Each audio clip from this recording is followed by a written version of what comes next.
This is a Playmates Romulan Warbird. This is also a Playmates Romulan Warbird. As you can see, there's a little teeny tiny size difference between the two. And this is because we are now going to delve into the realms of Playmates Inner Space.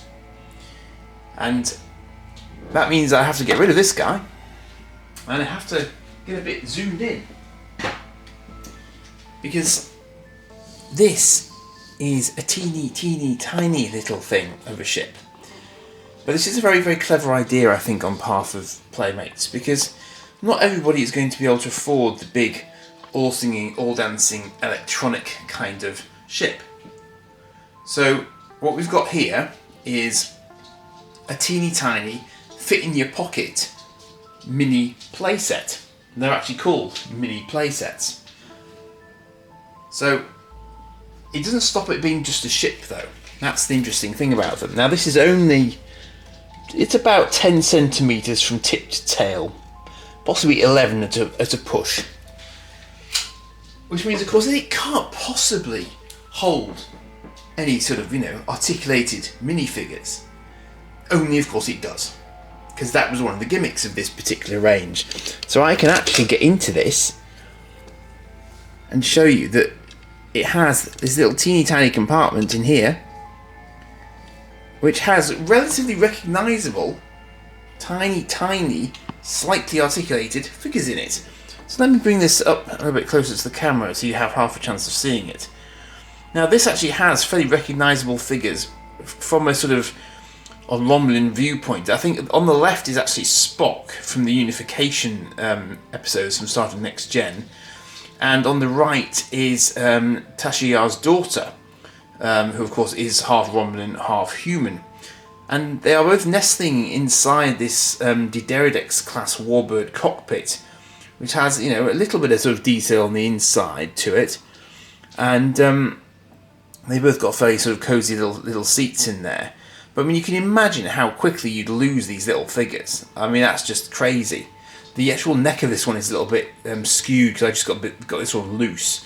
But as you can see, it's still quite a nice sculpt of the actual Dideridex in and of itself.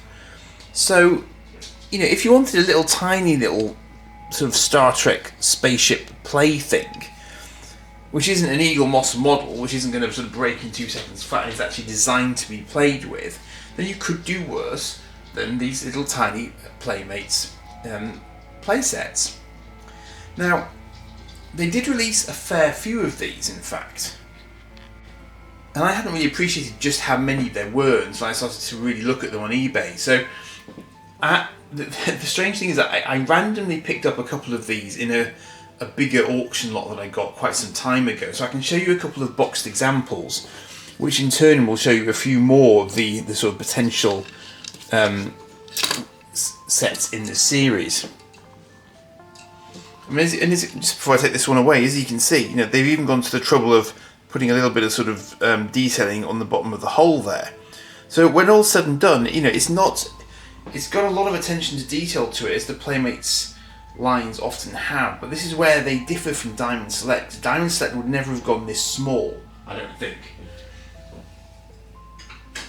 It's just sort of not in their nature to go quite that tiny, because they're focused on the bigger sort of interacting figures, because of course these are from a different time to the Diamond Select ones. So if I now zoom out, you can see that this is a much more, when they're actually sort of being advertised, they have much more of a presence, of course, because obviously the packaging is much bigger. So this is what it would have looked like on shelves, and this one is a Klingon Bird of Prey mini playset. So Star Trek Next Generation Inner Space, asset number 6175. So what it sort of says here is this includes Lieutenant Commander Worf and Garon the Klingon. Well, it should be Chancellor, I would imagine, probably. And they're just nestled in here and here in the packaging. So it's, they're very clearly displayed, which is clever. And you can see there that one side of the Bird of Prey is exposed. So you can see what's inside there. And obviously the other side could be opened as well to fit them both in. And the idea was that all of these would be compatible with each other, so all the figures from all the playsets will fit inside all the playsets, basically. So it's quite clever. And this is quite nicely freestanding. Now this is what I was talking about in terms of being able to see which of the ones they did. So here you can see that there's a shuttlecraft Goddard, there's a Borg ship, and the Romulan Warbird that I've just shown you. So they're all in there, and these little figures do kind of, they do stand up as well as sit down, so they are technically articulated. And it's just trying to show you there all of the various sort of play features that it's got. So it's a very, very clever idea for those with far better eyesight than myself. So you can actually sort of read what this information is. So it says it's got a fold-down display stand from the bottom of the ship. Uncloak and engage enemy starships in battle. Open top of ship to reveal detailed view production of main bridge of Klingon bird of prey. Place Garon the Klingon in command chair. Position Worf at side workstation to man weapon systems. Rotate the main view screen to change the image. Yeah, that's clever. So this little circular bit here you can actually pull around to change the view screen image apparently. And interestingly, it also then goes on to say what a little bit more about the ship down the bottom right here, which again is something I always appreciate with Playmates, that they give you this sort of level of detail for things. So this is a Klingon bird of prey, Cavort class. So this was ironically that's one of the bigger versions of the bird of prey. Haha. Dimensions classified apparently. Capacity estimated at 24 officers and crew. Cavort would have held way more than that. Weapons: photon torpedoes, wing disruptor cannons, power and performance capable of both atmospheric entry and landing, as well as warp speed and stellar travel. Equipped with cloaking device enabling stealth flight. Currently unable to remain cloaked while firing torpedo weapons, or indeed any other weapons for that matter.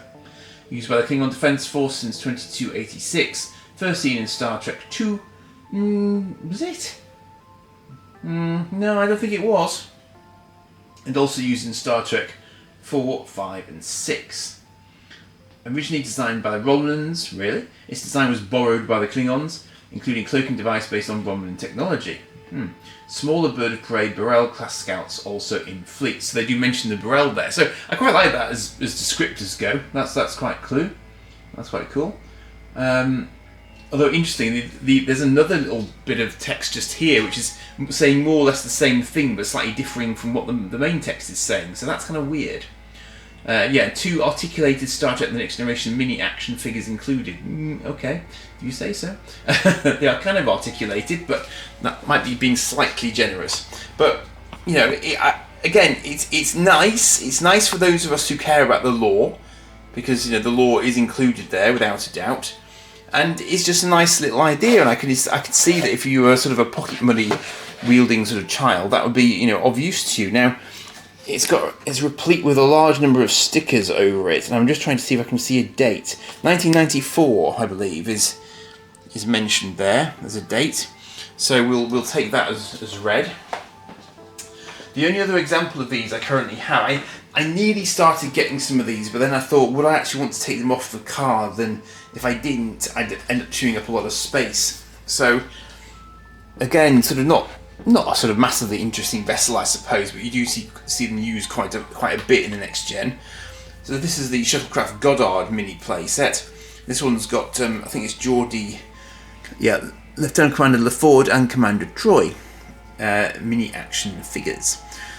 So exactly the same as before. This is asset number 6175, which curiously is the same.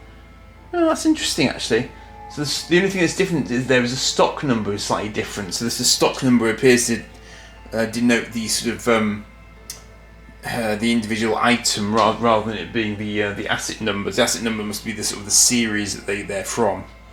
So again, it's got a sort of fold out top half. You see that there. So it's exactly the same approach as with the bird of prey. And here we can see the bird of prey is mentioned on the back there as one of the other items in the series, of course. So it's again, it's just another nice little example of it. Shuttlecraft Goddard Type 7, medium short range. warp shuttle, 8.5 meters long, 3.6 meters beam, 2.7 meters height, 2 flight crew, 6 passengers, 2 1250 millicochrane warp engines, microfusion thrusters, delivers warp engines delivering warp 1.75 for 48 hours, or warp 2 for 36 hours apparently. So not the nippiest shuttle ever, but it is a very, very small shuttle. So they're not intended to be fast or particularly long range vessels either. So it is what it is basically. But yeah, again, it's just a nice little sort of hopefully pocket money-esque kind of toy, and you could have stuck them in your pocket. You'd have the 2 little minifigures in there, and you could fly it around as a little spaceship toy, or do whatever you like really. But I do think that they're nice. I mean, you would lose the figures inevitably. The figures would disappear in 2 seconds flat. So I guess they're probably in that sense of more use as mini spaceships rather than as real sort of play sets as such. But obviously this is just a sort of a marketing gimmick, I guess. Now, I'm just thinking about what else I can show you from this. I do have some other elements to this range. And I think what I will do is I will show you one more here now, because it's loose. And then I'll hold a couple of other ones over, just to sort of show that they went in a slightly different way at one point with these inner space ideas as well. So I'll split this over a couple of videos. So let me show you this other one. And I haven't actually looked at this in close detail myself yet. So this is kind of new for me as well. But this is something I just got loose from an eBay auction a little while ago as part of amassing things for this particular series. And this, as you can see, because I haven't changed the scale up, I haven't zoomed out. This is much bigger. So if I now do zoom out, and I put the little Romulan Warbird next to it, you'll see that this is a rather different beast again. So what we have here is a rather odd-looking Enterprise D. But it's odd-looking for a really good reason, because rather than being a sort of a mini playset, I think this is a playset. It loses the sort of the mini element to it, to a large degree.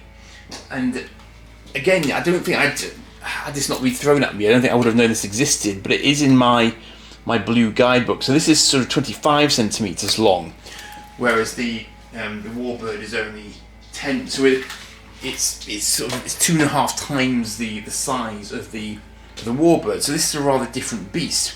And this is because this opens up much more. So this is a much more detailed play set. And as you can see, it's a rather nice representation of the Enterprise and the bridge and the captain's ready room. And it's very, very clever. It's very, very cleverly done. So, it's got all of the necessary chairs. It's got the comm. It's got the ops panel there. It's got little sort of control columns there. It's got the tactical station there and the science stations at the back of the bridge. It's very, very cleverly done. So that's really nice detail-wise. I think that's a good level of detail. And then you've also got 10 forward here at the front, which is exactly where it should be, of course. I mean, it's not where it should be, but I get why they put it in the front there, because it is 10 forward. So it is at the front of the ship. It's just not on the bridge level, basically. So I think that's really, really clever. I mean, it doesn't make for a very realistic looking Enterprise D, granted, but that's not the point. Now, I think that in there.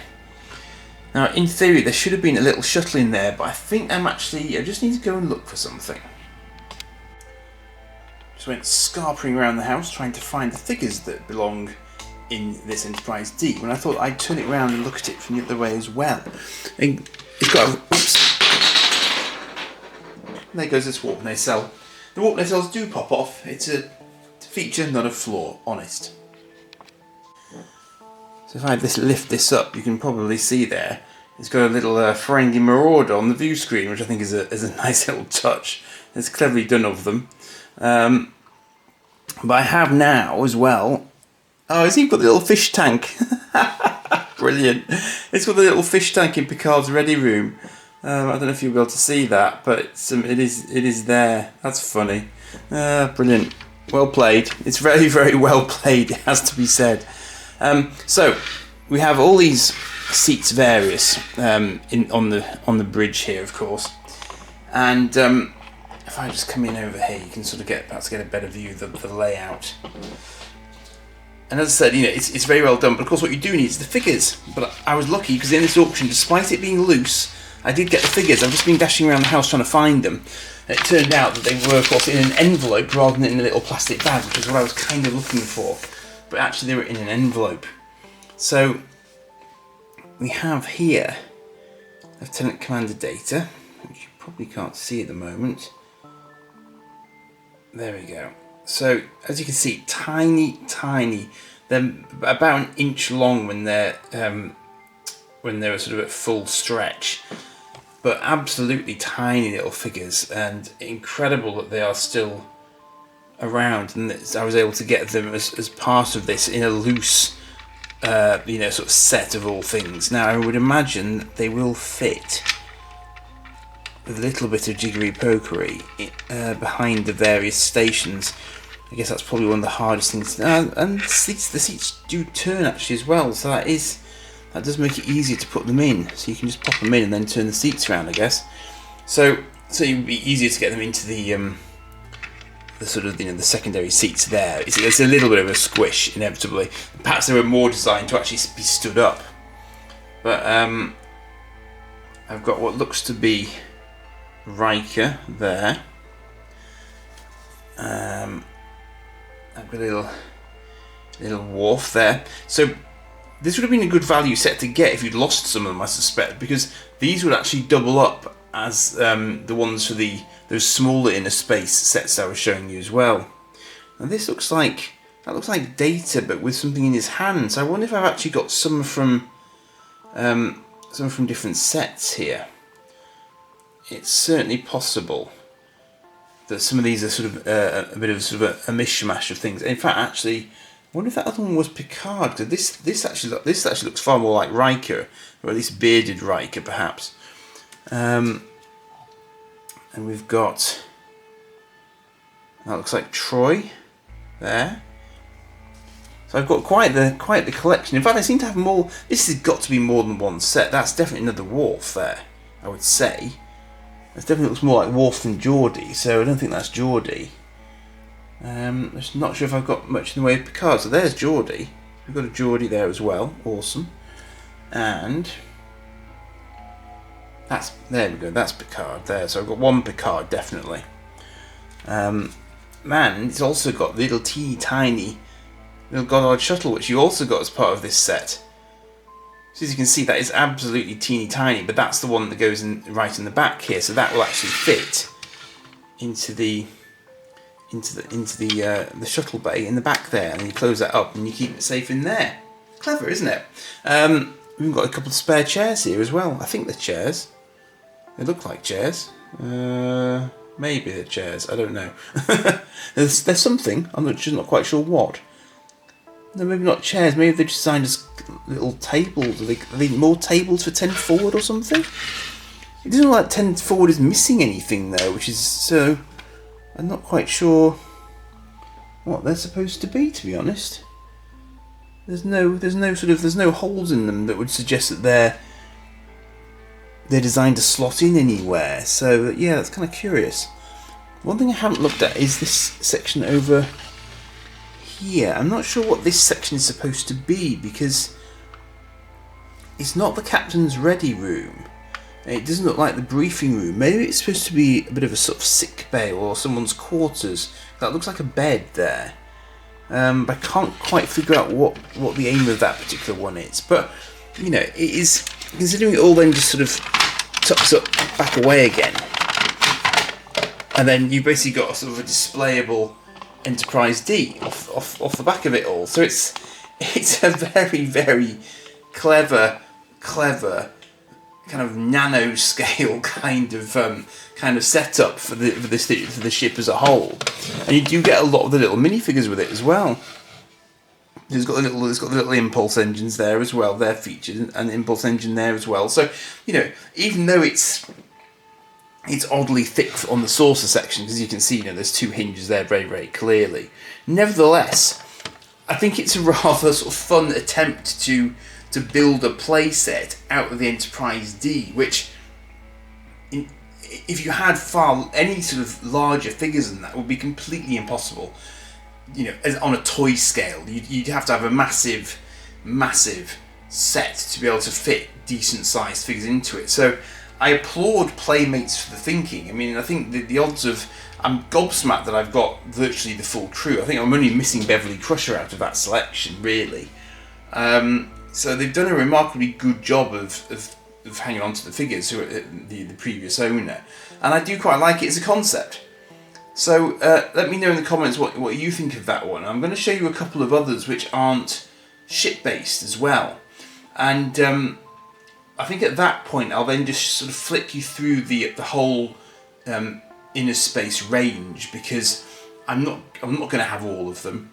I've only got... I was half tempted to get things like the Ball Cube maybe, but I've kind of decided not to, because it's just more. It's more than I need.